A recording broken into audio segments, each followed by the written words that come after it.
Batata Bamama Bandeko, mesdames, mesdemoiselles, messieurs, bonjour. En ce dimanche 14 mai 2023, merci de nous recevoir une fois de plus chez vous. Nous allons décrypter avec un plus grand plaisir que d'habitude les événements qui se passent en République démocratique du Congo en cette année électorale 2023. Je vous représente nos analystes du jour. À ma gauche, le pasteur Bobo. Pasteur Bobo, bonjour. Bonjour Patrick Hugo. À ma droite, Cornelis Nlandou. Bonjour. Bonjour Patrick. Et enfin, Baudouin Amba. Bonjour. Bonjour Patrick. Nous remercions l'équipe technique et nous saluons évidemment les différents médias des analystes habituels. MPB TV, Onesha Africa, Agence Congolaise Presse et congoindépendant.com. Merci encore à l'équipe technique. En ce jour, nous allons évoquer quelques sujets avec vous. D'abord, la question de l'audit du fichier électoral. Chacun sait l'importance qu'a ce fichier pour que les élections puissent se dérouler dans un climat apaisé. Nous parlerons également de la catastrophe qui est devenue humanitaire à Calais et la distribution de l'aide internationale qui semble être chaotique. Nous évoquerons en troisième position l'insécurité aux portes de Kinshasa et nous évoquerons aussi la marche de l'opposition qui a été reportée au 20 mai, une date qui vous parle, je suppose. Mais avant toute chose, nous allons, comme à l'accoutumée, évoquer quelques points qui ont retenu notre attention durant ces quelques semaines. Je commencerai par Baudouin de congoindépendant.com. Baudouin, dites-nous un peu, qu'est-ce qui a retenu votre attention ces derniers jours? Deux sujets maximum. Oui, tout à fait. Qui ne demandent pas débat. Oui, j'ai deux sujets. Premier sujet, c'est la loi Mouyaya, qui vise à mettre un peu de la salubrité dans le monde médiatique. La loi Mouyaya? Oui. Du nom du porte-parole? Oui, c'est lui qui a du initié gouvernement. cette loi. C'est quelque chose de très bien. C'est la première fois d'ailleurs qu'il y ait une telle réforme. Donc on va essayer d'élaguer de notre monde médiatique tout ce qu'on pourrait appeler les moutons noirs. Je voudrais critiquer un peu cette loi parce qu'elle met comme condition pour être journaliste, il faut être diplômé d'une école de journalisme ou d'une autre science, mais surtout diplômé d'une école de journalisme. Explicitez un peu cette... Oui. Donc aujourd'hui, enfin, bientôt, puisque la loi ne vise que l'avenir, si vous créez un journal ou vous voulez entrer dans un média, vous devez prouver que vous êtes détenteur d'un diplôme de journalisme. Je voudrais critiquer pourquoi. Comparaison n'est pas raison. Mais quand on voit dans beaucoup de pays où la liberté de la presse existe, la France, la Belgique, tout ça, on dit toujours que le journalisme, c'est le seul métier qui ne requiert aucun diplôme. Ça, c'est reconnu, c'est un standard international. Un journaliste n'est pas un médecin, ce n'est pas un avocat, ce n'est pas un ingénieur. Donc, toute personne qui sait écrire, qui sait parler, peut travailler dans un média. Mais tout le problème dans les pays comme la Belgique, on veut être sûr de votre sécurité morale et matérielle. Parce que ce sont deux conditions qui conditionnent votre indépendance. Voilà. Or, nous, on a mis en avant le diplôme. espérons que tout se passera bien. Et je voudrais d'ailleurs, à ce sujet, citer 2 cas en Belgique. Colette Brackman, que tout le monde, beaucoup de Congolais admirent. Elle n'est pas licenciée en journalisme. Elle n'est pas non plus licenciée à une autre branche. Elle avait commencé des études d'interprétariat. Et puis, des problèmes au niveau familial, elle a commencé à écrire petit à petit. Et puis, on a senti que, tiens, elle avait du talent. Parce qu'en journalisme, le talent, c'est l'essentiel. Voilà qu'aujourd'hui, elle est même considérée comme experte pour l'Afrique. Et il n'y a pas que Colette Brackman. Il y a aussi Frédéric François qui était à la télévision. Il a interviewé le président Mobutu avec des questions tout à fait assassines. Mais Frédéric François n'a pas fait l'université, il n'a pas fait le journalisme. Donc on ne doit pas empêcher des gens qui ont du talent d'exercer ce métier. Et moi je crains que la loi Mouyaya pêche à ce niveau-là. Pêche à ce niveau-là. Alors le deuxième point, c'est Olivier Kamitatou. J'ai suivi Olivier Kamitatou sur Top Congo, sur Télé 50. Vous pouvez juste rappeler à quel titre vous l'avez... Et porte-parole de Moïse Katumbi. Oui. Non pas du parti, mais du Moïse président. Katumbi. Oui. Oui, okay. Bon, sur le point de la forme, je dis, on ne peut pas... On n'a rien à redire. Olivier Kamitatou présente bien.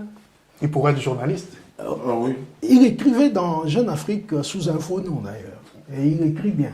Voilà. Il présente bien une belle élocution qui frise même le pédantisme. Mais il y a un problème. Je l'ai entendu dire, ah, il y a la misère, le chômage, qu'est-ce qu'il a dit encore, l'insécurité.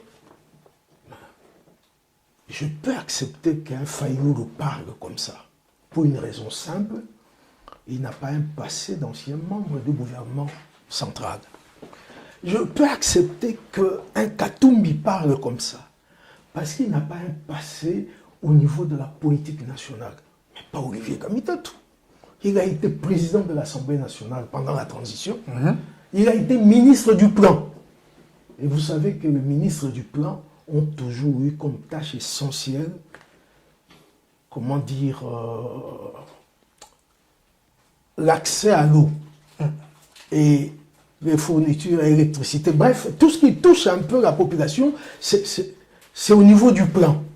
C'est le ministre du Plan qui prépare des études là-dessus. Mais il n'a pas laissé un souvenir de, comment dire, un grand gestionnaire d'État. Est-ce pour ça qu'on lui retire le droit de s'exprimer sur le chômage réel et l'insécurité d'ailleurs dont on va parler? Plus. Il a parlé des risques de tripatouillage électoral.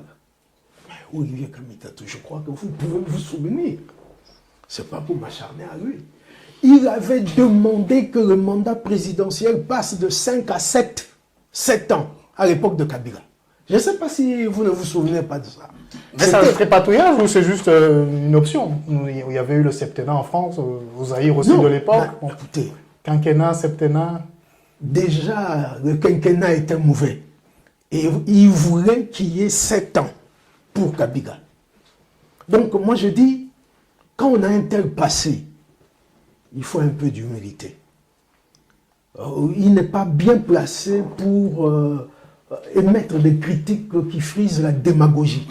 Voilà, il aura son droit de réponse s'il le souhaite. Oui. Oui, évidemment, s'il souhaite être reçu. Cornelis, à vous la parole sur au maximum 2 sujets qui semblent... Oui, merci bien Patrick Yogo. Mais en fait, je n'avais aucun sujet pour aujourd'hui, mais seulement, je voudrais quand même vous faire partager certaines observations du moment. Allez-y. Et en fait, dans ces observations, je dirais que, à mon avis, le président Félix Tshisekedi est en train de frapper fort. Je crois qu'il est en train de mettre sur table ses dernières cartes en vue des élections. Ce seront des cartes jokers alors? Des cartes jokers, parce que, vous savez, il a initié il y a 2 ans ce qu'on a appelé le développement des territoires à la base. Mais aujourd'hui, ce programme, c'était un projet, aujourd'hui un programme, ce programme a atteint sa vitesse de croisière. Déjà, nous avons vu l'inauguration à l'UPEN, à l'Université pédagogique nationale de Hommes des étudiants, Oui. modernisée. Mais également, dans les tout prochains jours, on va inaugurer au Kasaï, à Kisangani et à Kindu. Et donc, je crois que c'est quand même des réalisations qui vont peser gros pour sa réélection. Et Vous c'est- pensez que, juste pour alimenter, vous pensez que les Congolaises et les Congolais ne seront pas dupes c'est pas un peu comme les t-shirts qu'on donne pendant les Oui, mais c'est périodes vrai. électorales? C'est vrai parce que moi-même également, à un certain moment, je me disais qu'il fait beaucoup de promesses. Mais aujourd'hui, il est passé des promesses à réalisation. Et ça, c'est intéressant. Et non seulement ça, il y a les routes. Il y a par exemple, si vous voyez à Kinshasa, l'avenue Elengesa, qui est totalement modernisée, réhabilitée, construite plutôt, parce qu'il n'y en avait pas.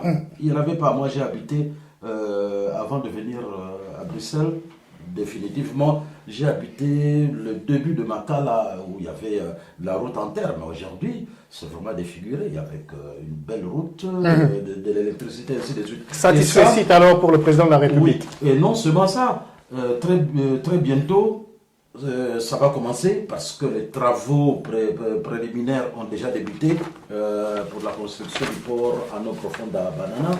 Et également, il y a un projet de modernisation du chemin de fer Matadi-Kinshasa. Ce serait une première. Très bien. À 220 jours des élections. Pasteur Bobo. Moi, j'ai deux points qui me préoccupent. Le premier point, c'est par rapport à la grossesse d'Aminata. Pardon? La grossesse d'Aminata. Qui est Aminata? Aminata, qui est ministre au gouvernement Samalokone 2. Quel est son portefeuille?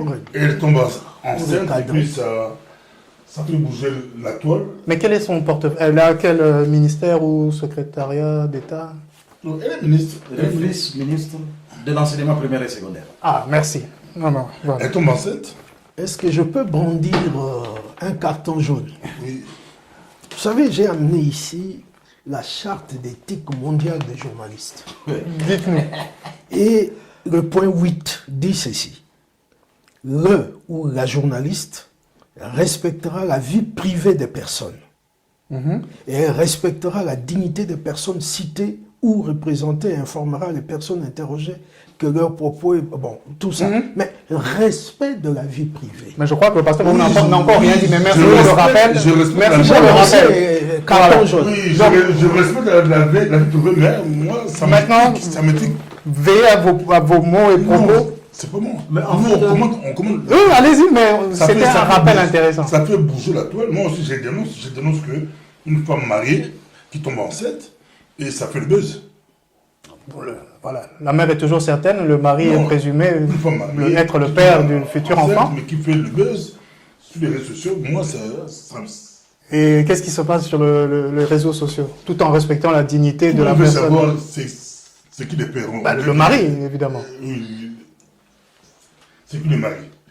Or, Elle est mariée, vous nous Elle est avez mariée. rappelé. Donc, il n'y a elle est pas... mariée, donc ça, nous dénonçons. C'est un peu comme en France, on voit le Premier ministre aussi est victime.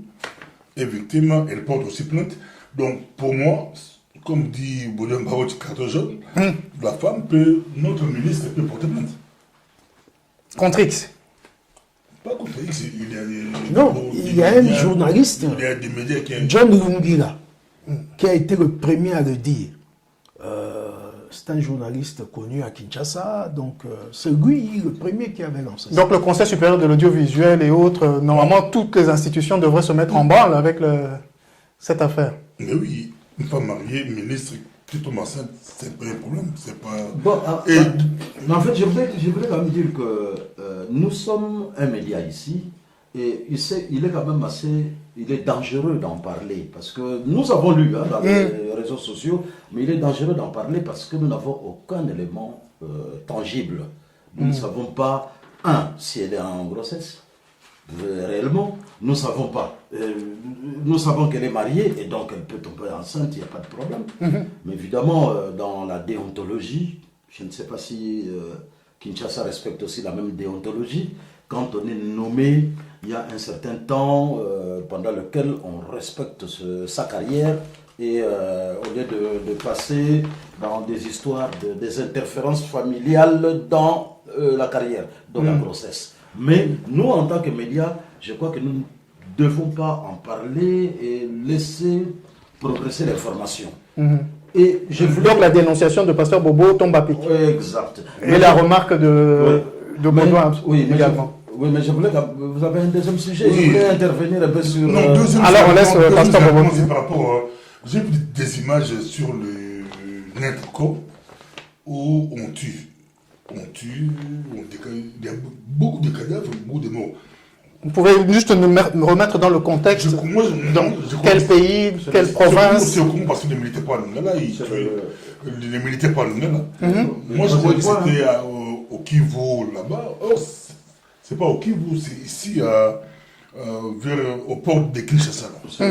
Mais alors, dites-nous juste, parce qu'on va parler de l'insécurité, mais dites-nous juste qu'est-ce qui vous a frappé? Moi, ça m'a frappé. J'aurais bien voulu que notre armée, ou notre police, ou notre armée puisse être sévère avec le M23 et les autres. Quand c'est là-bas, il n'y a pas de réprimande, il n'y a pas d'attaque. Mais quand c'est entre nous, entre Congolais, où on voit des cadavres, j'ai été un peu choqué. Ça va. Connais, si vous vouliez juste rebondir, mais comme ce ne sont pas des sujets qu'on doit traiter, juste un commentaire. Vous savez, nous sommes comme des journalistes, et donc quand on parle du journalisme, je crois qu'il faut quand même avoir ça ne vous est pas étranger. Oui. Baudouin Amba a parlé de la loi sur la liberté de la presse, la loi Mouyaya, qui est appelée loi Mouyaya simplement pour... parce que c'est l'initiateur. Mais la loi Mouyaya n'a pas été initiée par le ministre de l'Information, qui avait plutôt convoqué les états généraux de la presse. Oui, qui ont eu lieu au centre Nganda. Ce sont les journalistes qui ont pondu ces documents parce que le dernier document sur la liberté de la presse date de 71, je crois, 71. Et donc il fallait quand même tenir compte de la configuration actuelle de la presse dans le monde et en RDC avec les nouvelles technologies, ainsi de suite.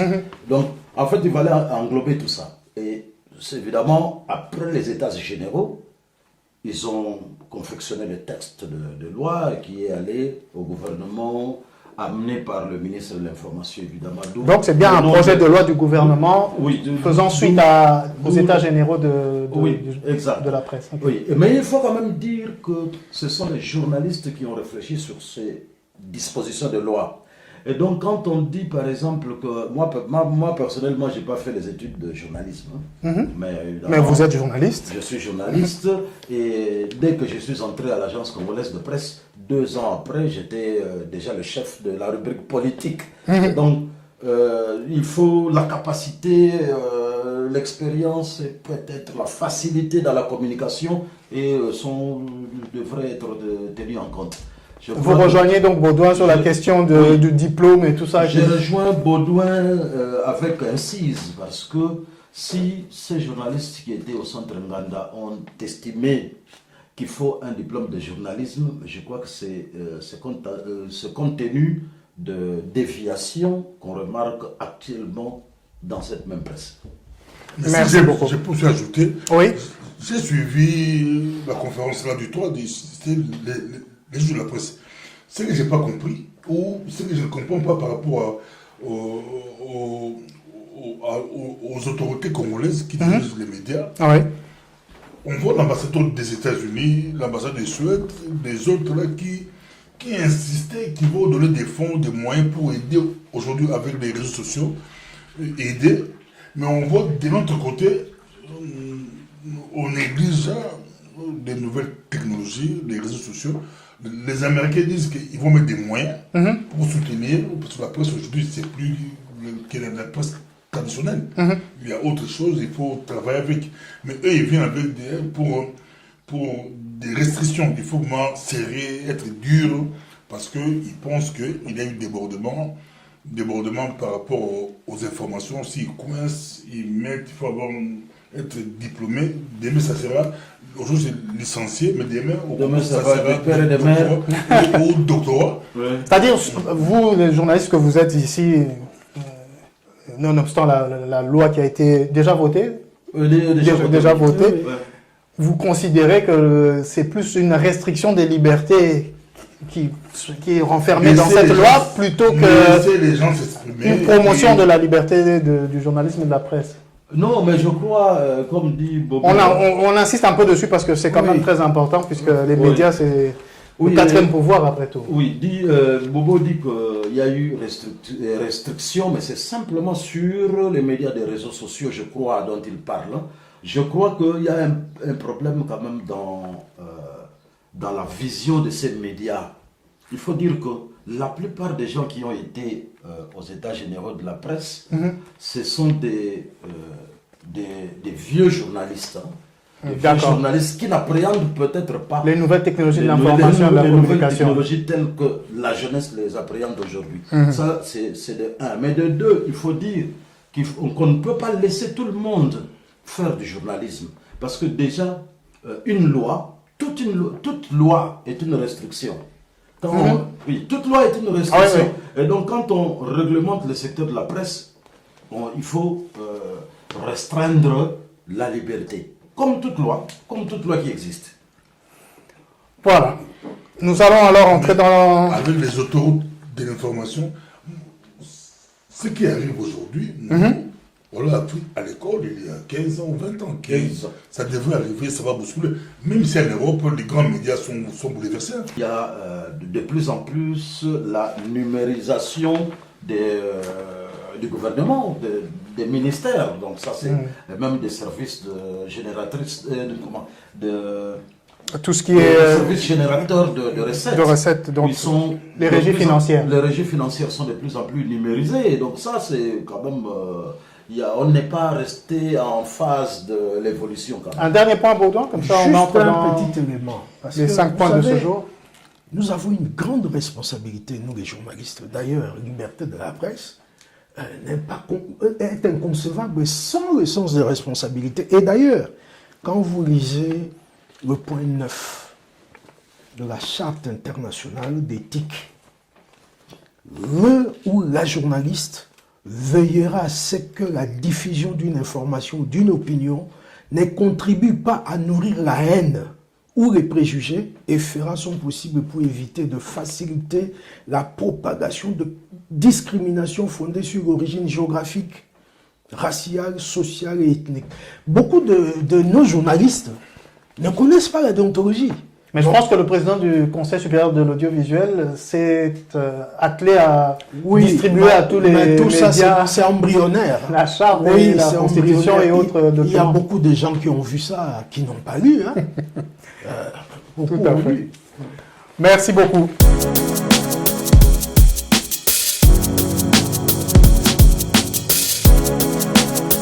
Voilà, on va commencer par notre premier sujet, celui de l'audit du fichier électoral. Vous avez tous entendu que la Commission électorale nationale indépendante de la République démocratique du Congo, cette institution d'appui à la démocratie, avait limité à 5 jours le délai pour auditer le fichier électoral tel que soumis à l'Organisation internationale de la francophonie, OIF. Et cette dernière organisation a tout simplement décliné ce service, c'est-à-dire d'auditer le fichier électoral. Voilà, jusqu'à ce jour, je ne sais pas si un autre partenaire s'est présenté pour auditer le fichier électoral, mais je vais juste vous lire l'exposé des motifs de la loi portant sur l'organisation des élections présidentielles, législatives, provinciales, etc. Et c'est très frappant. Plus que les cycles de 2006 et 2011, le processus électoral de 2018 a donné lieu à de nombreuses critiques de la part de toutes les parties prenantes relevant des griefs relatifs à certains faits, dont de multiples irrégularités, la faiblesse de compilation et de la traçabilité des résultats, le déficit de transparence des opérations de vote, la confusion sur le vote électronique, le dysfonctionnement de la Commission électorale nationale indépendante, etc. Il en résulte un climat général de méfiance qui propulse le pays dans un cycle qui n'augure aucunement d'un processus électoral apaisé lors des élections générales de 2023. Alors ma question à vous trois, et je commencerai alors par le pasteur Bobo qui est à ma gauche. Pensez-vous que le fait que la CENI ait restreint le délai pour auditer le fichier électoral à 5 jours est une bonne chose pour garantir ou apaiser l'opinion publique nationale sur la transparence et la crédibilité du processus à venir? Est-ce qu'il fallait vraiment limiter à 5 jours? Puisque c'est le seul élément qui pose problème manifestement, 5 jours. Si un autre partenaire arrivait, et si je vais rajouter un élément, on a entendu l'ambassadeur de l'Union européenne, en partance d'ailleurs, qui disait que même si un autre partenaire venait, 5 jours, il n'est pas expert, mais il trouvait que c'était vraiment très limitatif pour auditer un fichier électoral d'une telle ampleur. Je crois que cela ne se passe qu'au Congo. Moi, je reste sur ma position. Aujourd'hui, en Turquie, on vote. Oui. On n'a pas écouté l'audit du fichier électoral qui a posé problème en Turquie. C'est le Congo. Allez aux élections, on a la CENI. Tous les partis sont représentés dans cette CENI. Laissez-les organiser les élections. Même si vous auditez ce fichier électoral avec des experts qui viennent, je ne sais d'où, ça va toujours poser problème au niveau du Congo. Mais Pasteur Bobo, si c'est la CENI elle-même qui demande qu'on audite son fichier électoral, pour garantir la transparence, je vous ai lu rapidement. Parce que la CENI, c'est tous les problèmes qui ont fait que tous les cycles, c'est dans l'exposé des motifs de la loi, hein. Il en résulte un climat général de méfiance qui propulse le pays dans un cycle qui n'augure aucunement d'un processus électoral apaisé lors des élections générales de 2023. C'est la loi elle-même qui le dit, déjà, dans son exposé des motifs. D'ici le 25, il y a début dépôt de candidature des députés. 1er septembre, potentiel. Les jours passent. Donc, auditer ou ne pas auditer, je crois que c'est pas ça qui va retarder. Donc, peu importe le fichier tel qu'il est là, on doit juste être d'accord. Ils ont certainement bien fait les choses, pas besoin d'auditer. Tout le monde est représenté là-bas, ils peuvent aller. Sinon, ça sera rébellote. Ça, c'est le grand problème de l'Afrique. Je ne crois pas qu'on est sorti de l'auberge facilement. Donc, ça va continuer. L'Afrique. Votre position est claire et d'ailleurs, vous êtes constant là-dedans. Cornelis, pas d'audit jusqu'à présent du fichier électoral, à la demande de la CENI elle-même.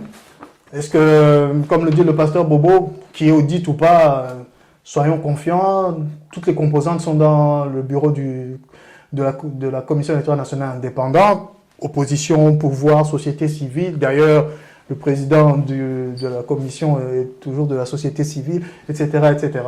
Tout va bien, Madame la Marquise, on peut continuer? Ouais, mais tout va bien, tout le monde est content. Non, je voudrais commencer par ce que vous avez dit, Patrick Yogo, c'est que c'est dans la loi qui est qu'on audite le fichier électoral. C'est dans la loi sur les élections, la loi électorale. Et donc, quelle est la préoccupation de la CENI? Parce que c'est la CENI qui a initié les dispositions. C'est la CENI, quelle est sa préoccupation? C'est qu'elle voudrait qu'il y ait transparence à toutes les étapes du processus. Et vous avez remarqué qu'elle a organisé les journées portes ouvertes du 25 au... Oui, je ne sais plus exactement quand. Pour que toutes les parties prenantes se rendent compte du déroulement du processus et des avancées. Alors, en ce qui concerne l'audit lui-même du fichier électoral, c'est que, on l'a dit, je ne sais pas la fois passée, que l'OIF est définitivement hors jeu. L'OIF ne va plus auditer le fichier parce que déjà, plusieurs fois c'était élevé pour dire que non, on parle l'OIF parce qu'il y a une Rwandaise là-dedans, avec raison, parce que moi aussi j'aurais raisonné dans ce sens-là. D'autres personnes ont raisonné à ma place. Merci beaucoup. Il y a d'autres organisations qui sont à la porte pour l'audit du fichier. Notamment au niveau de l'intérieur, la CENCO et le CC. donc Mais- la commission épiscopale la nationale commission congolaise épiscopale et l'église l'Église protestante catholique, du Congo. l'Église protestante. Mais il faut dire que la CENCO et le CC étaient aux journées portes ouvertes organisées par la CENI. Du 25 avril au 4 mai, si ma Oui. mémoire est bonne. Oui, et la CENCO a fait des observations, la CENCO et le CC ont fait des observations et ils attendent toujours, jusqu'en tout cas ce matin, ils attendaient toujours la réponse de la CENI à ces préoccupations-là. Notamment de tranquilliser toutes les parties prenantes, je l'ai dit la fois passée, de tranquilliser toutes les parties prenantes, qu'ils appellent toutes les parties prenantes pour qu'ils se mettent d'accord sur le processus. En commençant par l'identification et l'enrôlement des électeurs. Là, il y a déjà un problème. Et donc, si on commence à passer par, on commence à sauter les étapes, on va à l'audit du fichier, dans un système Alors que l'identification et l'enrôlement n'ont pas encore été discutés entre toutes les parties prenantes. Voilà. Et vous avez identifié, vous avez enrôlé de votre côté et vous nous dites de venir auditer. Déjà en amont, ils savent qu'il y a des problèmes qui n'ont pas été résolus par la CENI sur demande de l'ECC et de la CENCO qui avaient déjà formulé. Alors Cornelis, un point. Le pasteur Bobo le disait tout à l'heure, toutes les parties prenantes sont bien représentées dans le bureau de la Commission électorale nationale indépendante ou pas? Mais vous savez, nous sommes en République démocratique du Congo, hein, où quand vous parlez de parties prenantes, toutes les parties prenantes représentées, vous n'avez encore rien dit. Parce que on a vu des gens quitter le moboutisme pour le kabylisme, pour le fascisme, et vous savez, vous pouvez mettre, je vous donne un exemple. Le FCC met Lambert Mende à la CENI. Vous allez dire qu'il est kabyliste ou fasciste. Vous ne savez même pas. Il y a l'union sacrée aujourd'hui. Même donc, aujourd'hui, il est... Il est le mondiste. Ah, et aujourd'hui, il est fasciste, le mombiste. Il dit le mombiste. Avant, il était kabyliste, le mombiste. Aujourd'hui, il est fasciste, le mombiste. Donc selon vous, à chaque étape, il y a des couacs pour le moment et ça ne sera pas apaisé. On va dire. non, ça, en tout cas, jusqu'à cette étape, c'est pas... La constitution du bureau lui-même posait déjà problème ou pas? La constitution du bureau n'a pas été faite dans la... disons, en tenant compte des avis de tout le monde. Non. L'identification Parce et que l'enrôlement. vous savez, vous vous souvenez que l'ECC et la CENCO avaient quitté la table de négociation. Oh oui, tout à fait. Et donc, le bureau, disons la présidence qui est le poste attribué à Société civile. à la société civile, aux confessions religieuses, n'a vraiment pas été attribué aux confessions religieuses. Hein. La présidence a été attribuée à une partie des confessions religieuses parce qu'il n'y a pas eu unanimité. Alors, Qui est la règle? Hein? je vais passer à Baudouin du CongoIndépendant.com. Vous avez entendu vos prédécesseurs dans cette discussion.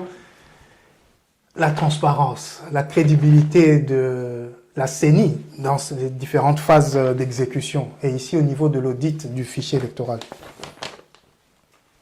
Que devons-nous attendre de la CENI maintenant? Bon, il y a une question que vous avez posée, mais je crois que Cornelis est passé vite dessus.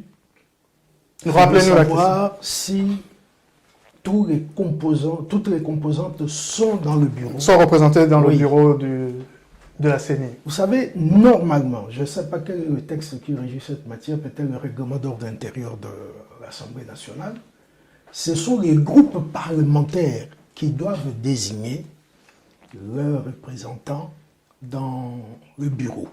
Il semble que le groupe parlementaire FCC, qui était dirigé d'ailleurs par Didi Manara, Qui est le vice-président aujourd'hui. oui, qui de a la CENI. désigné Didi Manara, Agé Matembo, et qui encore, je crois ils sont 3, il les a désignés à l'Assemblée nationale, au bureau de... Ça, c'est de pour la CENI. l'opposition FCC. Exactement, parce que c'est la plus grande opposition, si on peut dire. Mais moi, je dis, la CENI apparemment passe outre. Vous avez suivi Madame Patricia Ansea, rapporteure. on peut dire rapporteuse. C'est toujours C'est ça. Ça a péjoratif. une connotation différente, évidemment. Elle a déclaré, c'était avant-hier, je crois, oui, Avant-hier ou hier. dans 45 jours, convocation de l'électorat.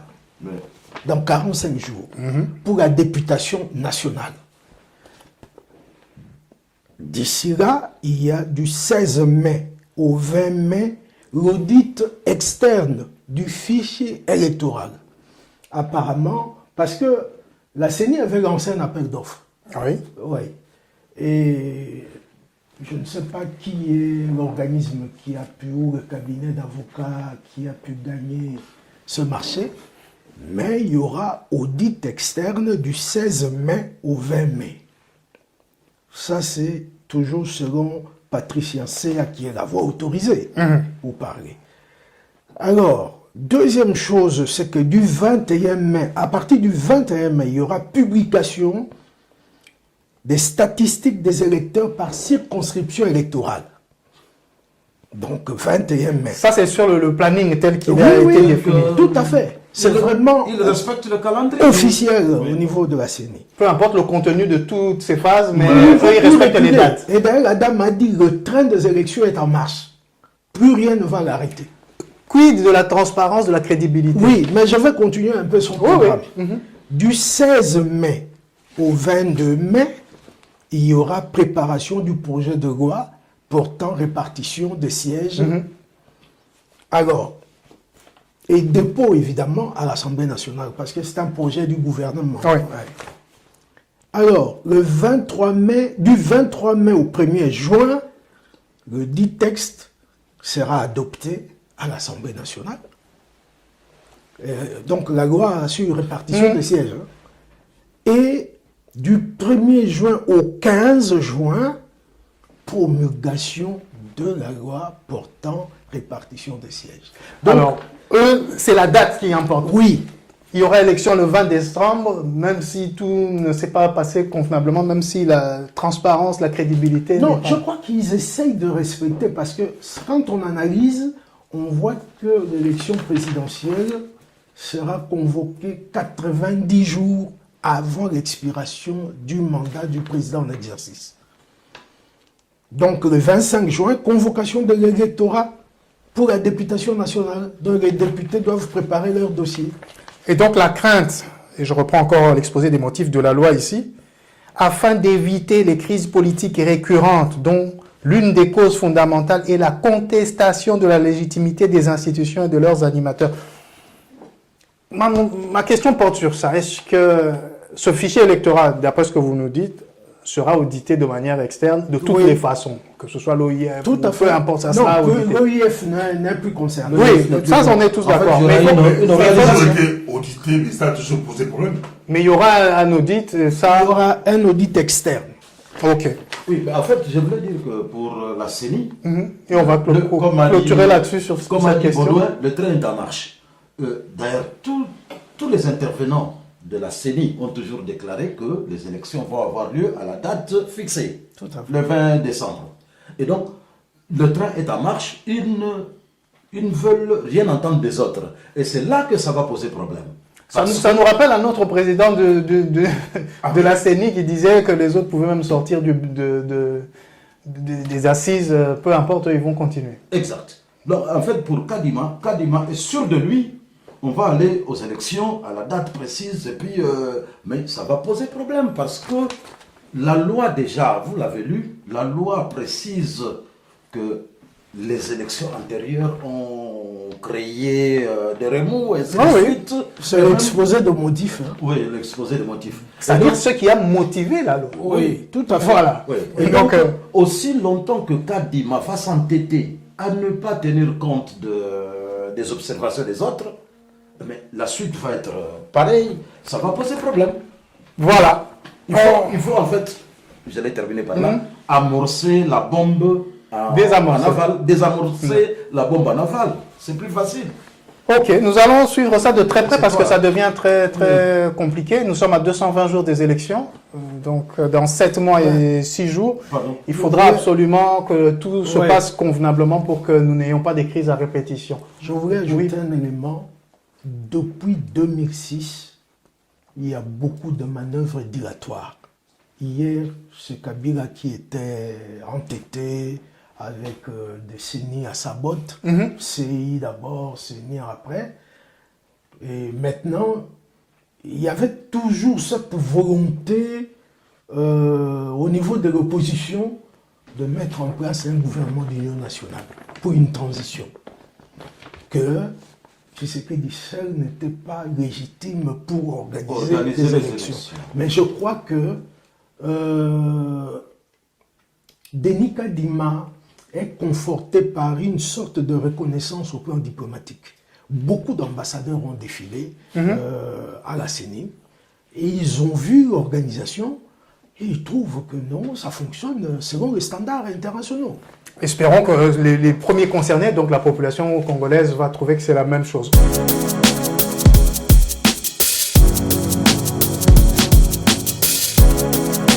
On va passer au deuxième point, celui qui concerne la catastrophe, les inondations qui ont eu lieu à l'est de la République démocratique du Congo et donc à l'ouest de la République du Rwanda, puisque nous avons là une communauté de destin, entre guillemets, puisqu'on avait entendu aux informations d'abord les inondations au Rwanda et quelques temps après en République démocratique du Congo. Réchauffement climatique et autres, ici on ne va pas parler de dérèglement urbanistique, on n'y pouvait rien. Donc c'est les inondations, beaucoup de morts sont à déplorer, plus de 400 si j'ai bonne mémoire, plus de 5000 disparus d'après les estimations. Je ne sais pas comment on fait pour estimer ça, mais voilà, il y a plus ou moins 5000 personnes disparues. Nous avons tous vu dans les médias, que ce soit congolais ou même internationaux, les dons faits par le gouvernement national. Je pense que ce n'est pas le gouvernement provincial, c'est bien le gouvernement national avec des cercueils pour enterrer le plus de personnes possible, des dons humanitaires qui sont en train d'être coordonnés. Ma question est la suivante concernant cette catastrophe humanitaire. Est-ce que nous arrivons à bien répondre au cataclysme et à tout ce qui est de la colère de la nature? Non. Dites-nous en plus. Oui, moi je crois que le problème ici, c'est la centralisation excessive du pouvoir au niveau de Kinshasa. Dans tous les domaines. C'est vraiment le problème fondamental. Non seulement ça, mais il y a aussi la responsabilité des autorités administratives qui délivrent des autorisations de construire dans des endroits inhabitables. Donc la décentralisation, parce que regardez, il a fallu attendre que le ministre des Affaires humanitaires, Modeste Mutinga, on mette à sa disposition de l'argent, comment on dit, des couvertures, etc., pour qu'il descende 2000 km de Kinshasa à Goma et puis Calais, je ne sais pas combien de kilomètres. Non, le problème fondamental ici, moi je dis, c'est cette centralisation. Et pourtant, depuis 2006, tout le monde parle de la nécessité de décentraliser le pouvoir. Mais c'est en marche, non? Non, sur le papier. Oui. Mais effectivement, non. Effectivement, non. Tout se passe à Kinshasa. Est-ce que les provinces ont les 40% des recettes nationales comme prévues par la Constitution pour leur permettre de fonctionner? Justement, quand on vérifie, on sent que on voit vite qu'il y a des provinces qui accusent des arriérés. Cornelis, votre sentiment sur cette situation où on arrive, d'après Baudouin, on n'arrive pas à prévenir les cataclysmes ou en tout cas à répondre convenablement à ce genre de situation? Quelle en serait la cause? En tout cas, il n'y a pas une protection civile organisée. Il n'y a pas. Oui, Patrick, merci. Je voulais d'abord rebondir sur ce que disait Baudouin. Il y a le problème de rétrocession en ce qui concerne les provinces est un vieux problème qui a été débattu. Mais aujourd'hui, les provinces ont régulièrement leur rétrocession. Ça, Donc le problème est résolu maintenant. Le problème est résolu. Les 40% qui sont rétrocédés aux provinces, aujourd'hui, c'est régulier. C'est ainsi d'ailleurs que dans ces rétrocessions, le gouverneur de la ville de Kinshasa a dit qu'il allait donner 10 000 dollars à chaque commune. C'est dans ce cadre-là. Évidemment, 10 000 dollars, c'est insignifiant, mais il faut savoir que la ville de Kinshasa a... Donc un autre satisfait pour cette administration, puisque la rétrocession est effective, Oui, d'après ce que vous nous dites. Oui, la rétrocession actuellement est effective. Et il faut dire que si à Kinshasa, par exemple, le gouverneur promet 10 000 dollars, c'est simplement parce que Kinshasa n'a pas une grande enveloppe en matière de rétrocession. Parce qu'elle-même... C'est souvent les provinces frontalières qui ont plus de recettes. Évidemment. Et puis elle-même fait beaucoup de recettes, évidemment. Pour ça. Et concernant l'Est de la République, alors en ce qui concerne la sécurité et la protection... La sécurité humanitaire. Oui. Il faut savoir qu'il s'agit là de... Ou même sanitaire. Oui. Il faut savoir qu'il s'agit là d'une catastrophe naturelle qui peut arriver n'importe quand. Vous vous souvenez que Kalehe n'est pas la première localité à connaître cette catastrophe. Kinshasa déjà, avec 100 morts, nous avons vu. Kinshasa a connu... là, Kalehe, c'est au sud Kivu. Hein, Kalehe, c'est au sud Kivu. Kinshasa a connu ces catastrophes-là. Le Rwanda voisin, le Kalehe au sud Kivu. Donc, en fait, le problème qui est là, il faut savoir, contrairement à ce que disait mon ami Baudouin, il faut savoir que nous parlons de localités rurales. Nous sommes dans des régions, des provinces, disons des localités éloignées. Et il faut éloigné du centre de décision. Donc, il faut savoir que c'est des régions montagneuses. Et donc, il ne faut pas parler là d'autorisation de bâtir. Ce sont des petits villages qui... Donc, il n'y a pas d'État. Non, il y a des chefs de localité, des chefs du village. Donc, en fait, il ne faut pas dire que... Vous savez comment on construit dans un village.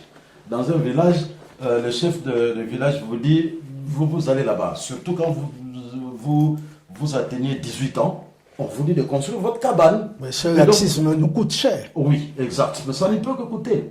Même à Kinshasa, où évidemment les choses sont plus claires, il y a des catastrophes. Parce que quand il y a des pluies diluviennes qui arrachent de la terre, ça provoque toujours des catastrophes. Mais alors, justement, la réponse, comment on réagit lorsqu'il y a cela? Puisque, comme vous l'avez bien précisé, c'est quelque chose de récurrent, entre guillemets. Exact. Comment est-ce que la nation, au niveau national, au niveau provincial, s'organise pour faire face à ce genre de situation naturelle? Je voulais d'abord faire marche arrière en disant qu'il s'agit là de régions montagneuses. Et donc, la plupart des cas, les maisons sont construites au bas des montagnes. Et ajouter à cela qu'il y a beaucoup de minerais, beaucoup de petites mines artisanales, et on est en train de fragiliser la terre, et quand la pluie vient, il y a plus d'éboulements qu'avant. Bon, alors en ce qui concerne la protection civile, il faut savoir que c'est un service qui n'existe pratiquement pas chez nous. On peut créer ce service. Oui, il faut le créer, mais il ne faut pas comparer... Vous pouvez comparer. Mais dans l'entretemps, au moment où ce service n'existe pas,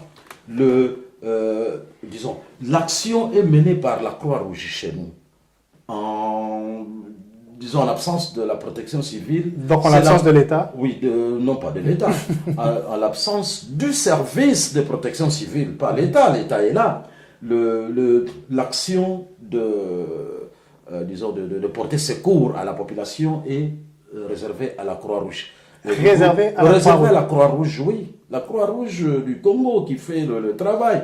C'est un travail fantastique, hein? C'est un travail bien fait. Mais évidemment, comme dit Baudouin, il faut créer ce service-là qui n'existe pas. Alors, il faut quand même féliciter le gouvernement qui a réagi rapidement. National.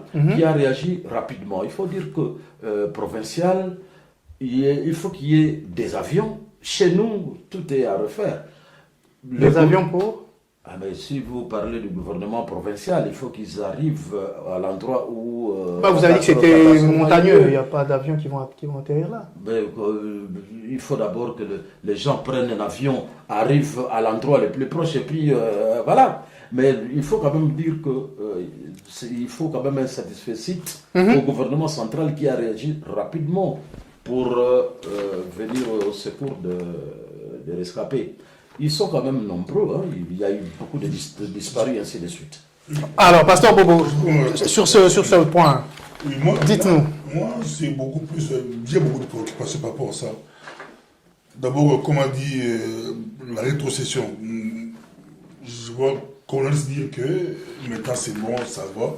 Je ne crois pas que c'est bon, ça va, parce que l'argent va arriver d'abord au gouvernement central, et puis après, ils vont faire. On ne sait pas ça va arriver quand, le temps que ça arrive, la comptabilité, pour faire la répartition nationale. Pourquoi pas ne pas Retenir à la source. Retenir à la source, oui. C'est plus facile. Ouais, mais la loi dit qu'il y a rétrocession. Rétrocession. Ce qui fait perdre du temps, selon vous. C'est la loi. On C'est peut la changer loi. la loi. On peut changer la loi. Ah oui, on peut changer la loi. Oui. Aujourd'hui, Parce que ça reste là-bas, ça peut aider aux provinces d'évoluer. Parce que les provinces ces provinces, c'est des pays. Hein. Exactement. Quand vous dites province, c'est des pays comme. Un peu comme aux États-Unis, l'État du. Ou le Rwanda, n'allons pas très loin. Au Rwanda, c'est rien. C'est une demi-province. Oui. Oui. Donc on peut modifier, qu'on donne confiance aux provinces, l'argent entre, ils prennent leur 40%, ils vous donnent 60%. Là, c'est plus facile. Et puis 10% va à la caisse de péréquation pour rééquilibrer un peu les Autre provinces. point qui pose problème, Mhm. ils construisent mal. J'ai vu une vidéo de notre confrère Sango. Sango, j'ai été sidéré de voir des pygmées qui ont construit des maisons proches de la rivière. Très proches. Et quel est le danger selon vous? Mais on voit que si l'eau déborde. Et vous pensez que ces pygmées-là, depuis toutes ces générations, ne savent pas que Non, je ne crois pas que les pygmées d'antan construisaient près des rivières? étaient trop sages. C'est pour ça que je vous pose la question. L'homme noir maîtrisait la nature. Il savait que l'eau va se révolter un peu. Donc, Ils construisaient à bonne distance. On les laisse vraiment à côté. Selon vous, ça serait quoi? On les a chassés de leur terre, c'est pour ça qu'ils se sont rapprochés de la rivière? Avec eux et qu'on leur explique, ils peuvent construire un peu plus loin. Bien qu'ils ont besoin de l'eau pour se laver, mais ils peuvent venir prendre de l'eau. Et s'agissant de Calais, est-ce que les 400 décès à déplorer ce sont tous des pygmées qui construisaient près des rivières? Calais, c'est autre chose. Eux, ils construisent en bas des montagnes. Oh, c'est aussi dangereux. Il faut construire sur la montagne. J'ai vu ça à Jérusalem, c'est bien qu'ils ont construit des maisons sur la montagne. À Kigali aussi, je crois, j'ai vu des reportages à Kigali. Si vous construisez en bas des montagnes, l'eau va vous amener. Et puis, il y a un autre point qui pose encore problème. Je crois Moukouig et la sénatrice Mouyambo, je crois, ils ont dénoncé la manière dont ils ont enterré ces gens, fausse commune. Quand même. Il paraît que c'était pour éviter la putréfaction, puisqu'il n'y a pas de morgue ni quoi que ce soit, donc il fallait vite enterrer, d'après ce que j'ai entendu. Oui, mais on peut enterrer corps par corps. L'État n'était pas présent à ce moment-là? Oui, mais non, attention, il faut faire remarquer que ils ont été enterrés corps par corps dans une fosse commune.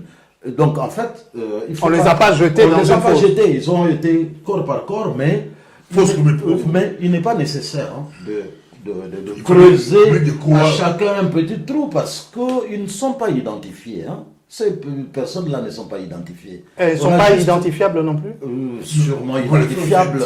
Dans des villages, on peut le faire. Il faut enterrer dignement. Sûrement identifiables, mais il y a un problème qui se pose. Nous sommes dans des villages reculés, pas un village, hein, des villages reculés, et il n'y a pas de morgue tel que nous le connaissons, avec réfrigération, ainsi de suite. Enterrer, donc, nous sommes d'accord. Enterrer, nous sommes d'accord, mais enterrer dignement. Qu'on puisse venir se recueillir par la suite en sachant. Mais attention, il y a même un communiqué de l'Assemblée provinciale qui précise que les corps ont été enterrés dignement. Quand vous voyez les Il y a images, eu une fausse commune. oui, quand vous voyez les images, vous sentez que on a pris soin de prendre chaque corps enveloppé dignement, mais dans une fosse commune parce que on n'a pas eu le C'est- temps. c'est ça qui Pardon, pose je problème. voudrais terminer. On n'a pas le temps. Il y a 400 morts, hein, de creuser pour chaque mort un trou, mais ils ont été enterrés dignement ensemble. Et voilà. Pasteur Bobo, encore un mot là-dessus pour finir votre... Bon, c'est des concepts. Au village, peut-être eux, au village, ils ne comprennent pas c'est quoi dignement. Non, ils comprennent. C'est l'Assemblée provinciale, c'est pas le Oui, village qui les mais dit. Fausse commune, c'est comme... Fausse commune. Non, mais tu sais, Ouais, le on dit fausse problème commune, qui est là, on vous met ensemble. c'est-à-dire Fausse commune. le problème qui est là, Plus tard, leurs familles vont arriver pour chercher la tombe de leurs parents. non, ah ben, Ils ont- justement, Ils ont été enterrés en groupe. exactement, c'est exactement. Ce qui est intéressant, c'est qu'ils ne sont pas enterrés en groupe, groupés. Ils sont enterrés chacun dans un compartiment. Donc chaque famille peut Parce venir que voir. on peut venir, ils ne sont pas identifiés pour que celui-ci soit enterré ici et celui-là là-bas. C'est ça le drame. Ils ne sont pas identifiés, mais ils sont séparément enterrés Ensemble. ensemble. Pas fausse commune. Bon, on va... Face commune, Alors, mais à chacun son enveloppe. bon, on y revient là. Je voudrais un peu tempérer l'enthousiasme de mon frère Cornelis quand il a dit que la rétrocession de 40% est effective, tout ça, lors de la 7e conférence des gouverneurs. Les gouverneurs ont dit cela. Et d'ailleurs, il est impossible... C'était quand est-ce que cela a eu lieu et où 2021. hein. Oui, 2021. Oui. La dernière conférence des gouverneurs. Oui, oui. Ouais. Et Présidé par le chef de l'État. Madagascar Oui, aussi. tout à fait. Hmm. La rétrocession de 40% est impossible. Pourquoi? Parce que la caisse de péréquation n'est pas encore opérationnelle. Or, beaucoup de provinces ne parviennent même pas à réaliser des recettes dignes de ce nom pour qu'ils puissent garder les fameux 40%. Donc, il faut que d'abord cet argent aille dans une sorte de caisse nationale et puis que l'État national donne aux plus pauvres de provinces quelque chose pour fonctionner. Donc, c'est prévu, la Caisse nationale de péréquation, c'est Oui, de celle-là qu'on c'est nous parlons, prévu, il n'y a mais que c'est 10% là-dedans Oui. des recettes nationales. Donc, ce n'est pas quelque chose de Et donc, substantiel non plus. Non, je voudrais que Amba Oui, conclue non, conclue dessus. non, hein. je n'ai Et pas donc- encore fini. Et C'est donc, bon, il n'y a pas rétrocession. Beaucoup de provinces ne vivent pas cette rétrocession comme telle, Non, mais je vous dis qu'il y a... faute de recettes qu'ils perçoivent. Et donc, Le Katanga, oui. La province du Mais Nord c'est- Kivu, Sud Kivu, et peut-être province orientale, oui. Kinshasa, mais je ne Amba, sais tu pas. as dit, Ouais. tu as dit que c'est impossible qu'il y ait rétrocession. Mais comment tu parles du Non. Katanga qui a la rétrocession? Tu as dit que partout, C'est partout. Mais évidemment, on peut c'est pas opérationnel. rétrocéder. Moi, il y a 2-3 ans, Voilà, je vais vous... Le gouverneur de l'Équateur, il disait qu'il ne recevait Mais rien. c'est normal, Il mais ne c'est ce que recevait j'ai dit. absolument rien. Mais Bobo, ce que vous dites et ce que Amba dit, c'est ce que moi j'ai dit. C'est-à-dire, aujourd'hui, la rétrocession est effective. C'est-à-dire que je vais vous Hier, mettre non. tous d'accord. On C'est ce qu'on rétrocède a dit. ce que l'on rapporte, entre guillemets. Voilà. Non, mais alors. Aujourd'hui, le 14 mai 2023, c'est effectif. Mais oui, mais puisqu'il y a de traces. C'est effectif sur papier. Non, Parce sur que les le terrain. provinces le moins nantis n'obtiennent pas les 40%. Non. Vous savez, le 40%, on ne parle pas de 40%, il y a une caisse de péréquation dont vous avez parlé. Non, on doit créer Pardon. cette caisse. Pardon. La caisse est envisagée, mais l'argent est rétrocédé aux provinces. Il faut dire que... Mais sur base de quoi, Pardon. Cornelis? Mais je ne sais pas. c'est Mais des ressources qui... On va en parler. Non, on parle justement. Que nous avons déjà dépassé 60 minutes, on va passer on reviendra sur la question de la rétrocession et de tout cela.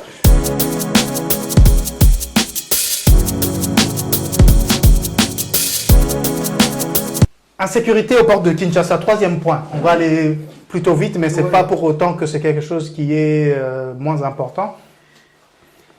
On a entendu parler d'une milice, d'un groupe armé appelé Mobondo.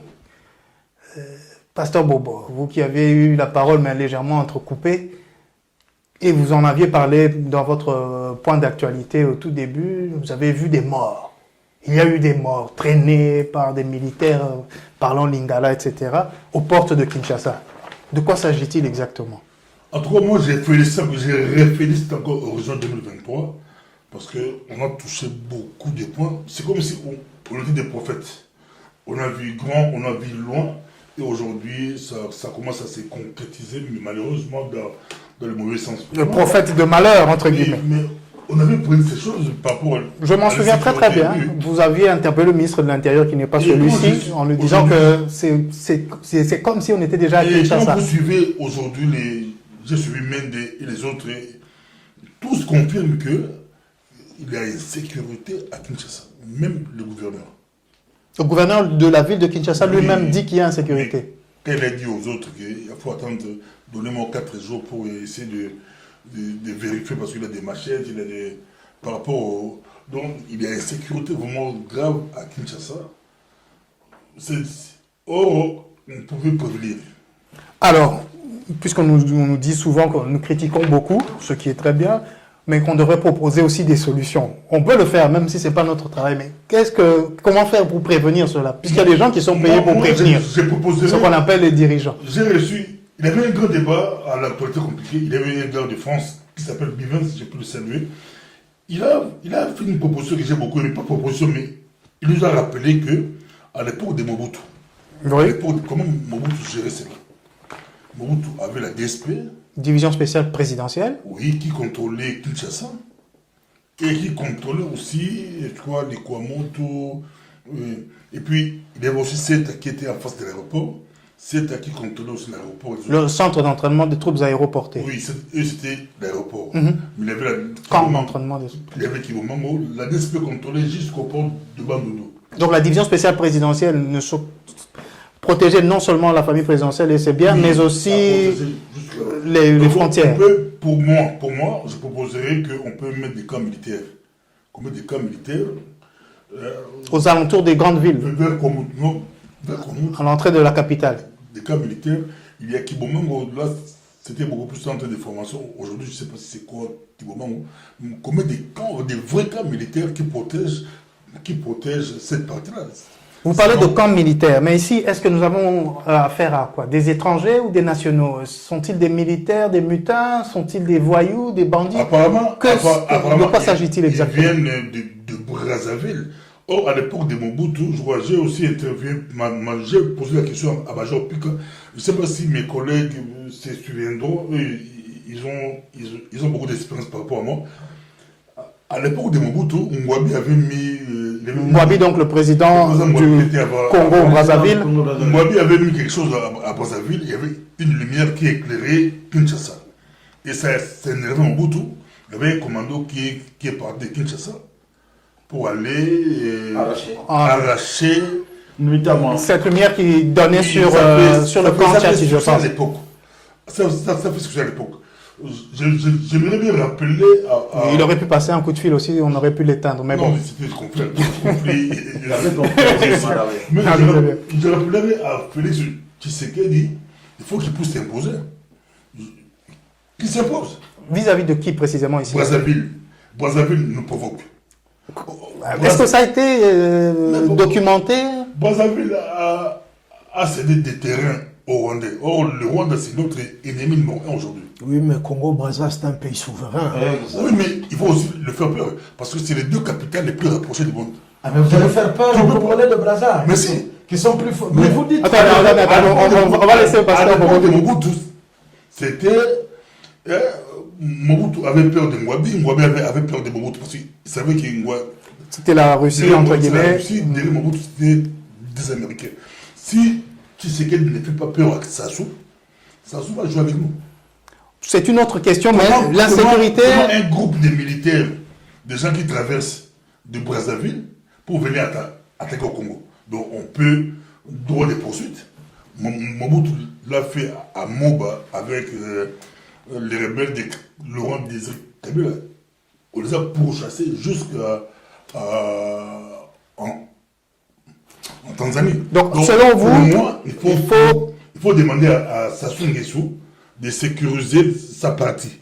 Si ça continue, notre force nos commandos peuvent traverser à Brazzaville pour attaquer des gens qui viennent nous tuer à Maloko. Voilà, ça c'est le pasteur Bobo. Cordelis, interpréter ces vidéos. Non, mais Parce que j'ai entendu pasteur Bobo tout à l'heure dire, mais voilà, voilà, si on faisait la même chose à l'Est, là où nous sommes attaqués de manière plus découverte, ça aurait été bien aussi au lieu de nous entretuer. Non, moi je vais d'abord globalement dire que j'ai proposé quelque chose où j'ai dit qu'il fallait à un certain moment qu'on s'assied et qu'on parle parce que le pays est confronté à plusieurs problèmes au même moment. Et ça, c'est pas normal. C'est quand même notre pays à tous. Il ne faut pas qu'il y ait un camp qui puisse estimer qu'il a le monopole de la gestion de ce pays-là. Nous sommes débordés par les problèmes. Il faut s'arrêter et discuter. Trop de problèmes. Alors je voudrais un peu revenir sur ce que le pasteur Bobo a dit, qu'il faut faire peur à Sassou. Moi je crois que c'est moi qui dois le dire. Parce que vous avez dit qu'on n'a pas d'armée. Et donc vous allez faire peur. Comment? Moi j'ai toujours dit que nous avions une armée dont on n'a pas tenu compte. Et donc, pendant les 4 premières années de Fachi, on n'a rien fait sur l'armée. On n'a fait que voler l'argent, ainsi de suite. Et vous savez, vous n'êtes pas étranger à ces événements-là. Donc, vous savez ce qu'on a fait pendant les 4 ans. Et l'armée, on n'en a pas tenu compte. Et vous avez estimé qu'on n'avait pas d'armée, il ne faut même pas parler d'armée, tout ça. Donc, je vous ai laissé votre liberté. Pour moi, nous avons une armée que nous avons laissée dans la disette. Nous voyons d'ailleurs des petites vidéos où on nous montre des soldats avec des babouches en guise de bottillons, et ainsi de suite. Alors, je voudrais dire que ce qui se passe à Kwamutu, à la porte de Kinshasa, c'est une situation connue depuis longtemps et qu'on pouvait éviter. Nous avons toujours cru que nos services de sécurité, c'était pour arrêter les opposants. Je crois que c'est une méconnaissance de la gestion de l'État. Les services de sécurité sont là pour vous faire l'analyse de la situation. On a parlé de Mobutu ici, qui ne pouvait pas dormir sans qu'il ait la situation de toute la République.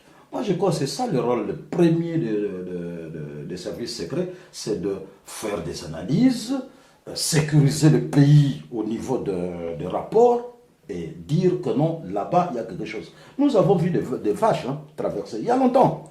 Tout le monde a vu des vidéos de vaches traverser. Où sont parties ces vaches? On ne sait pas. Aujourd'hui, il y a des vaches dans le Congo central. C'est depuis au moins 2 semaines ou 1 mois que ces vaches sont là. Qui s'en occupe? Personne. Peut-être qu'il y a des rapports qui sont faits et rédigés, mais qu'on n'en donne pas suite.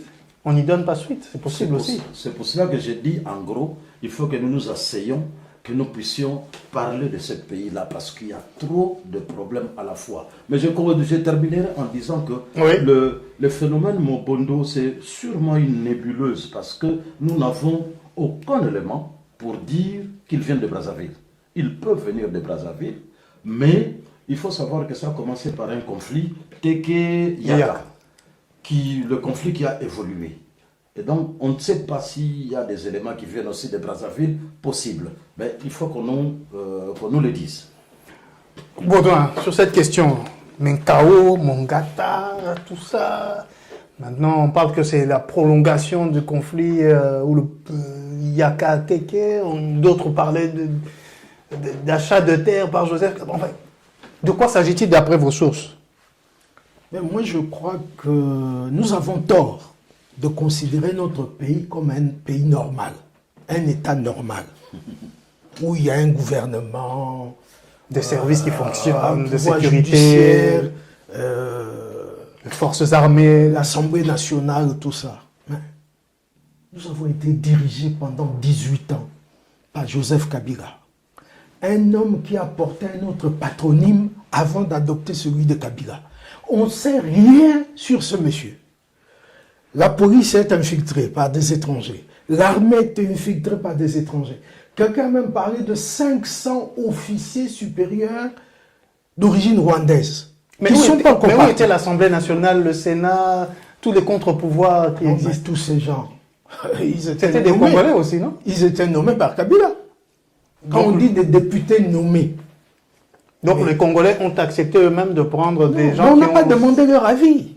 Il y a un pouvoir qui a décidé que X sera là, Z sera là. Bon, 18 ans après Kabila, Alors, 4 moi, je ans, dis, il y a 18 un autre ans chef après d'État. Kabila, Félix arrive. Je suis vraiment au regret de dire, je ne suis pas son porte-parole, mais Dieu nous en pour préserve. démanteler un tel système, d'abord, il a perdu 2 ans par la cohabitation avec Kabila. Parce qu'il C'est très bien parce que votre phraséologie est parfaite. Ah oui. Il a perdu 2 ans. Oui, il a perdu 2 ans. De son propre chef, puisqu'il pouvait faire autrement. Comment de son propre chef? Kabila avait 65% des ministères.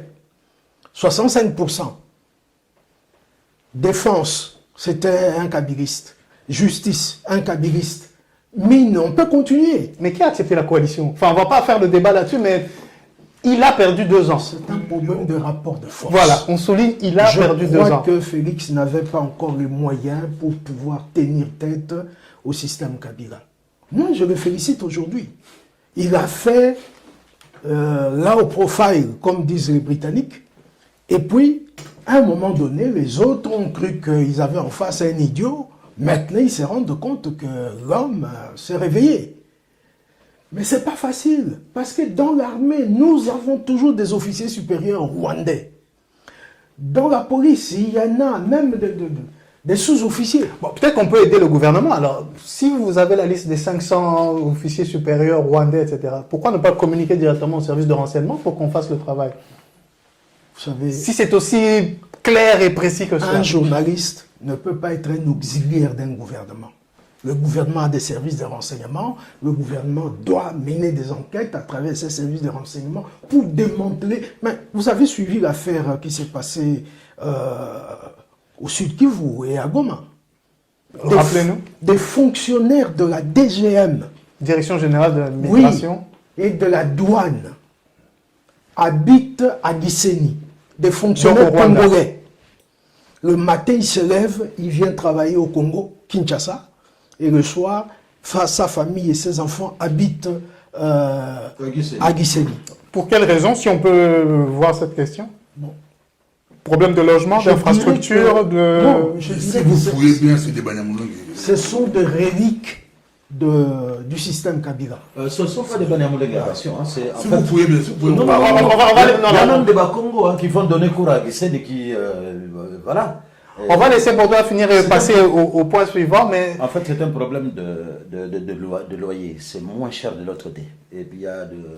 Voilà. Les gens de là en parlent.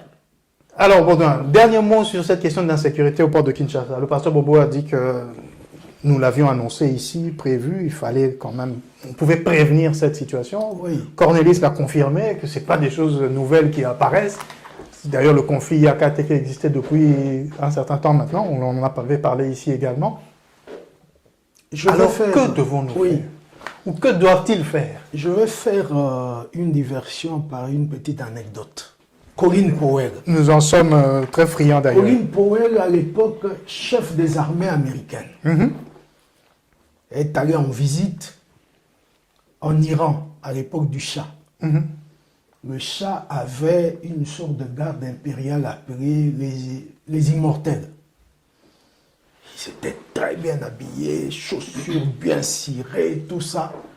Colin Powell écrit dans ses mémoires, il dit, quand j'ai vu ces gens, je dis, ça sont des soldats de la parade. Ils sont bons rien que pour les défilés militaires. Et quand Khomeini, la vague Khomeini a déferlé, on s'est rendu compte que cette armée du Shah C'était était une armée de parade. Sous Kabila, on a vu des défilés, des chars, des orgues de Staline défiler. Tout ça, ça se trouve où? Où est cette armée que Kabila affichait lors de chaque défilé? Moi, je me pose la question. Et maintenant, où est cette armée? L'armée est à refaire. Moi, je vous dis toujours que le Rwanda a ôté la vie à plusieurs milliers d'ex-phases. des commandos, des forces spéciales envoyées à Kitona dans un centre, dans un camp de concentration. Mais je trouve que les Congolais ne parlent pas assez de cette affaire. Même Jean-Pierre Bemba a écrit dans son livre Le choix de la liberté. Kagame a donné l'ordre à Kabarebe et Joseph Kabila. Ils ont envoyé des trains entiers avec les éléments de phase. Donc aujourd'hui, quand les gens rigolent, ah, le Congo n'a pas d'armée. Les gens ne comprennent pas que c'est le Rwanda. On devait même les traduire à la CPI. On va s'arrêter là sur ce point-là. Bientôt, ça sera le 16 et le 17 mai. On va en parler de l'AFDL. Je crois qu'avec le pasteur Bobo, nous aurons l'occasion, mais c'est encore à confirmer, d'interviewer quelqu'un qui a commandé une troupe au niveau de Kenge. Et on va aller en détail sur cette affaire et on verra comment le Rwanda, grâce à nous-mêmes ou à cause de nous-mêmes, a pu prendre la tête de notre pays.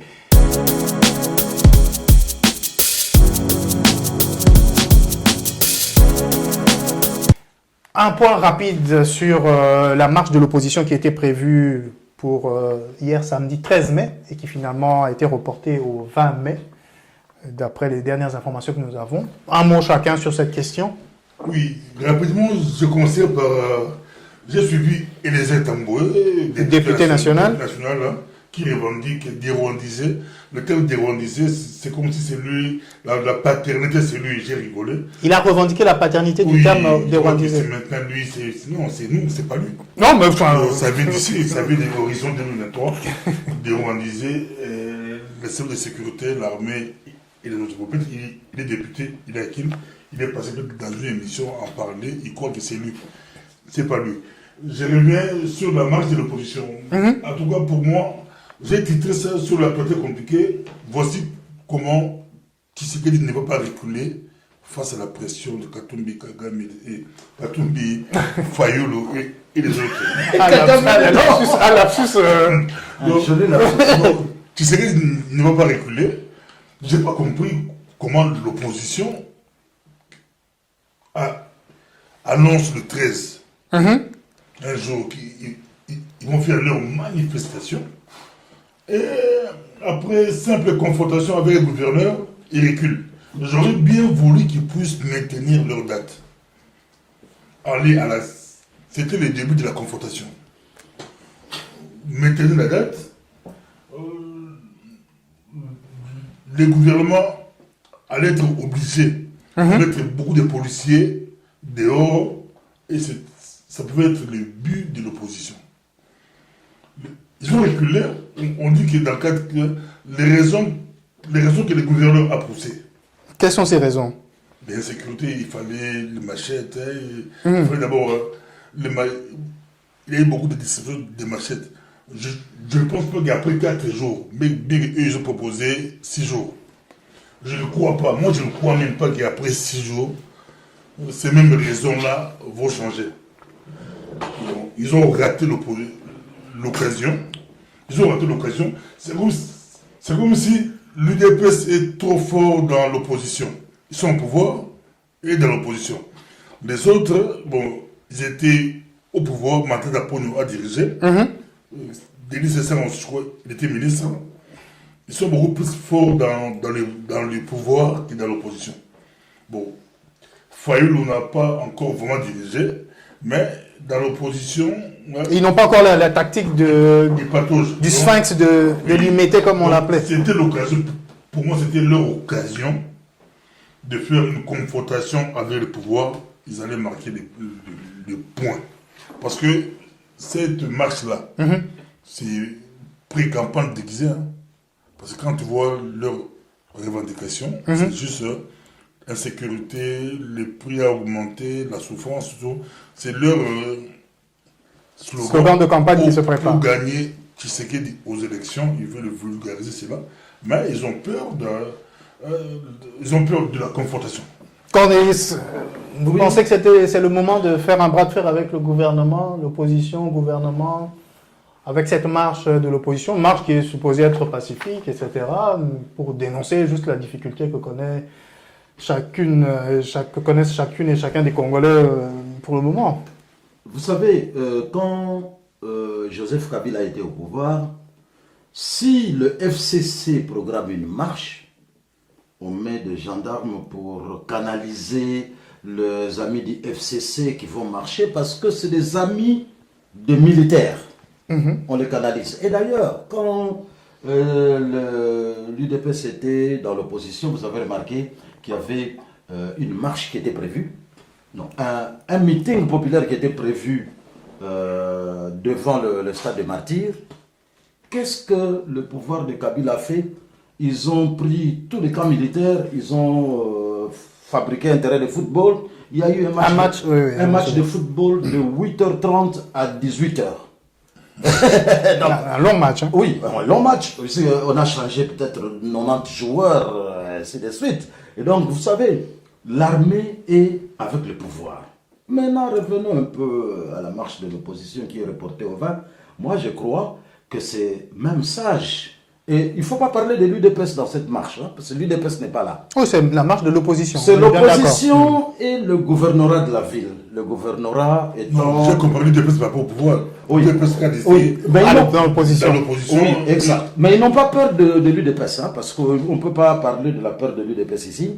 Il faut parler de l'opposition et le gouvernorat.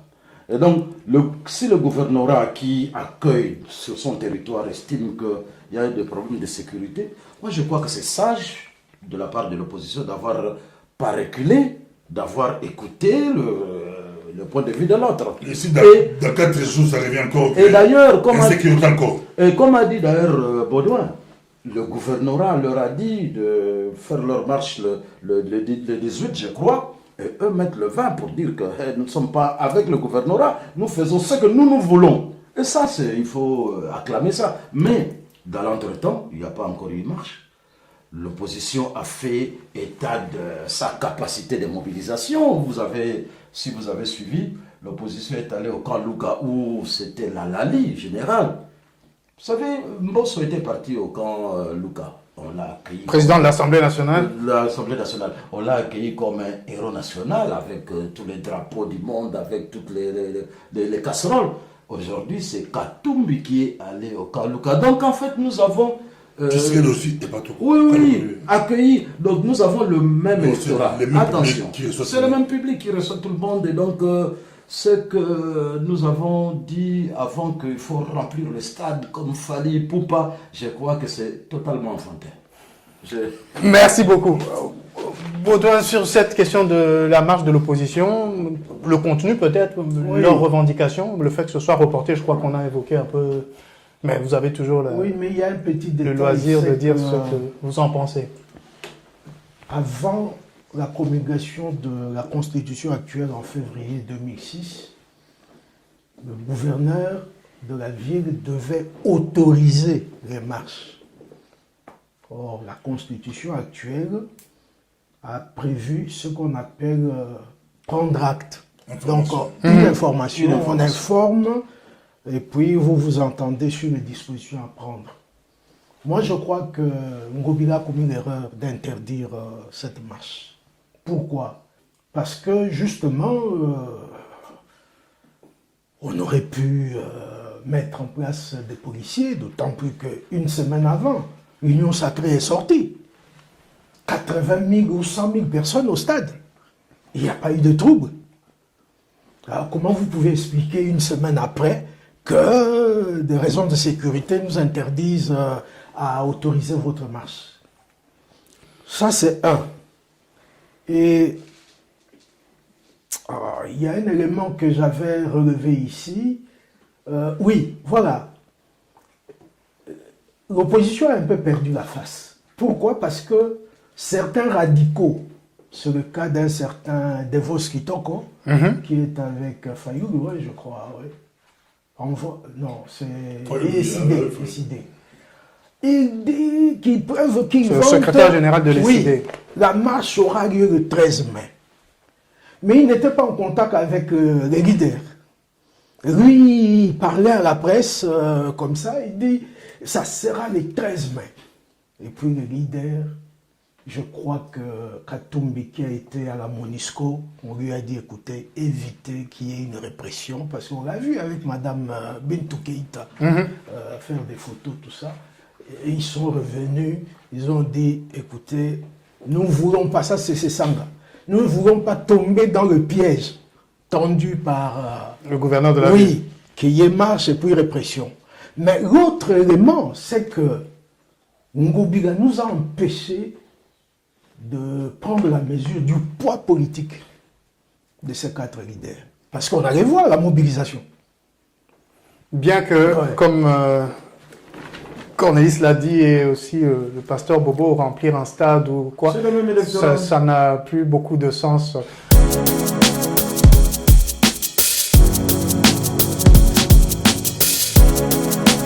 Avant d'achever quand même, on va parler de ces fameux contrats d'approvisionnement en maïs organisés par le gouvernement national, avec à sa tête le ministre de l'économie et toute une ribambelle, permettez-moi le terme, d'autres ministres sectoriels en République sud-africaine et puis en Zambie. Baudouin, le gouvernement pense qu'il n'y a pas de maïs en République démocratique du Congo. On va importer du maïs et toute une délégation prend une semaine comme ça pour aller faire la tournée des fournisseurs dans des pays étrangers. 2 335 000 km², 26 provinces, à cheval sur l'équateur, nous n'avons pas de maïs. Qu'en pensez-vous? Bon, je veux dans un premier temps positiver, dans le sens que lorsque un produit manque sur le marché, il faut trouver des devises pour les importer. Ça, c'est tous les États du monde le font. Lorsqu'un produit manque sur le marché. Oui. D'accord. Ou s'il y a un déficit pour offrir à la population, il faut importer. Donc, c'est normal que nous puissions importer ce qui nous manque. Mais là où c'est quand même contradictoire, c'est que je prends le chef de la délégation, M. Kamere, a écrit un livre où il a répété plusieurs fois que nous avons 80 millions de terres arables. Il le répète partout où il passe. Oui. Mais comment se fait-il? Ça, c'est l'ironie du sort. Un pays comme le nôtre, à l'époque de la Belgique, colonie belge, nous étions exportateurs de tous les produits agricoles. La organisation, évidemment, est venue, les Congolais ont pris les plantations et on sait ce qui est arrivé. Mais est-ce que le gouvernement a vraiment cartographié dans tout le pays où on peut encore nous alimenter? C'est la question que moi je me pose. Et puis, une délégation gigantesque. Quelle honte! Oui, ministre. Vous pouvez nous les citer? Enfin, les Les portefeuilles, pas les noms, oui. peu importe, les portefeuilles. Le ministre du Commerce extérieur. D'accord. Hydrocarbures. Hydrocarbures. Pour le maïs, hein? Oui, pour le maïs. D'accord. Agriculture. C'est pour mettre du pétrole D'accord. dedans. Industrie. Mhm. Évidemment, ministre de l'économie lui-même, Kamere. Qui d'autre encore? Le ministre près le président de la République. Oui. On est déjà à 6 ou 7 là. Hein? Voilà, en On tout s'en cas, il en rapproche. fait 8. Hein, ouais, voilà. Il y a certainement une raison. Cornelis, vous avez une idée pourquoi il y a une délégation d'autant de ministres pour, de ce que nous on sait, acheter du maïs? Oui, mais je suis d'accord avec Baudouin quand il disait que quand une denrée manque, il faut l'importer. Et quand une denrée ne manque pas, il ne faut pas aller chercher ça en Zambie, en Afrique du Sud, ainsi de suite. Donc, ce que cette délégation gouvernementale a fait là, c'est tellement ridicule qu'il ne faut même pas en parler. C'est pour cela que j'ai dit qu'avec tous ces problèmes que nous avons, même des problèmes de raisonnement, parce que, comment voulez-vous? Mais c'est normal. Comment voulez-vous? Moi, je crois qu'on a mis Samaloukonde, les pauvres, dans cette merde.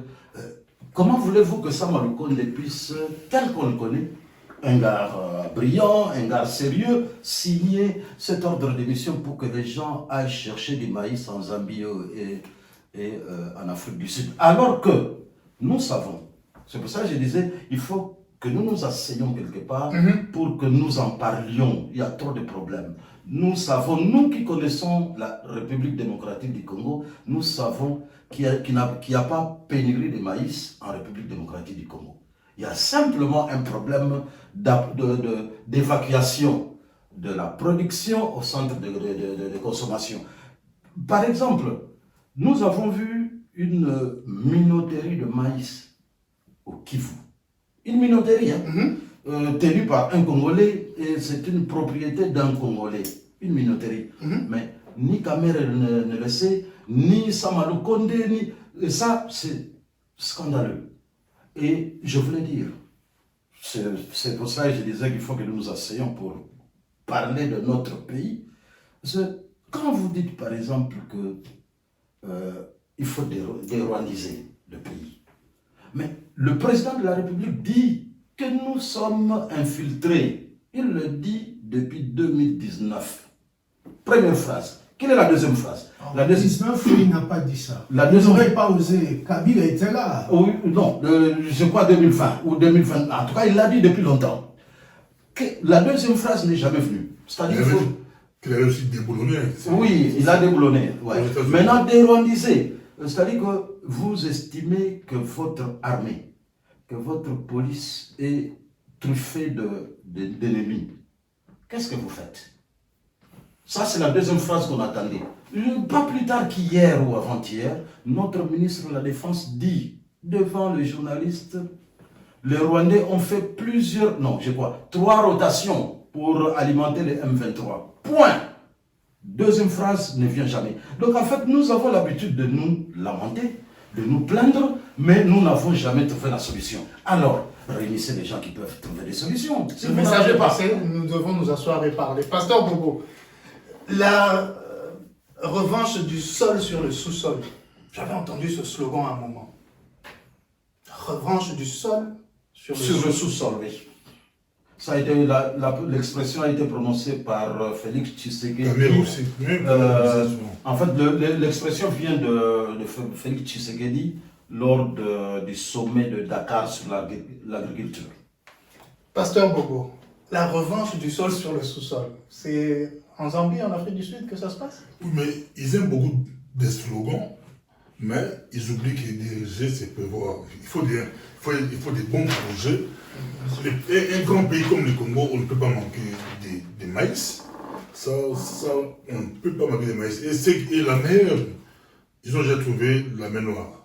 Une mer noire qui a fait que le maïs n'arrive pas à RDC. Et deux ministres du gouvernement. Qui en parle? Pas les moindres, pour le porte-parole et pour le ministre des Finances. Non, le ministre de Finances ou budget. De Finances. Nicolas Kazan. De Finances. Donc, il croit que si le Congo n'a pas de maïs, s'il n'y a pas de maïs au Congo, il y a une mer noire.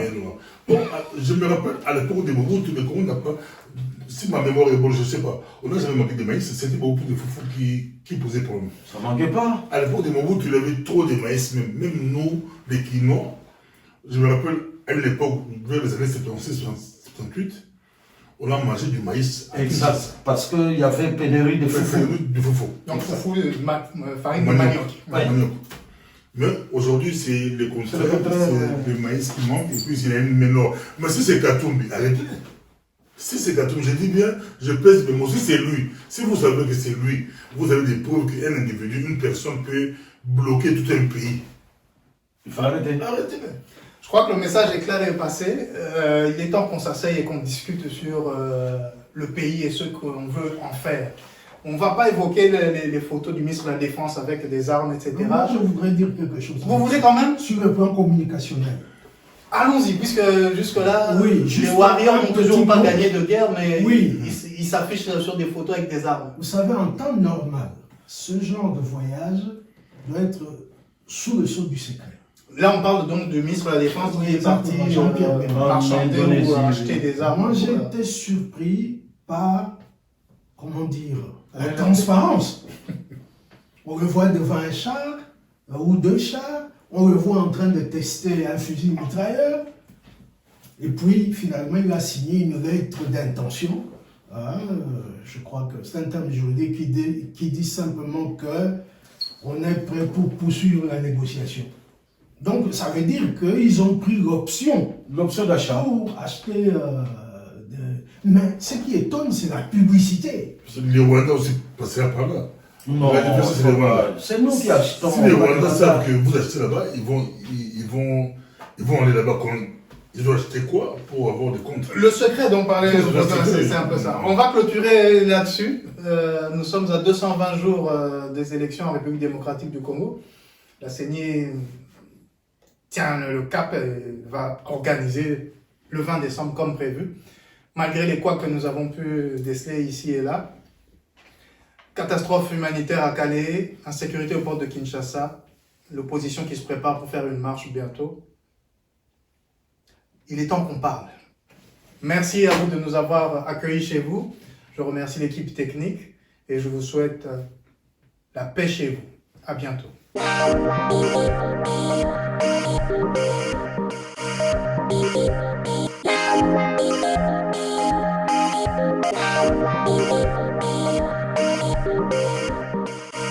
Thank you.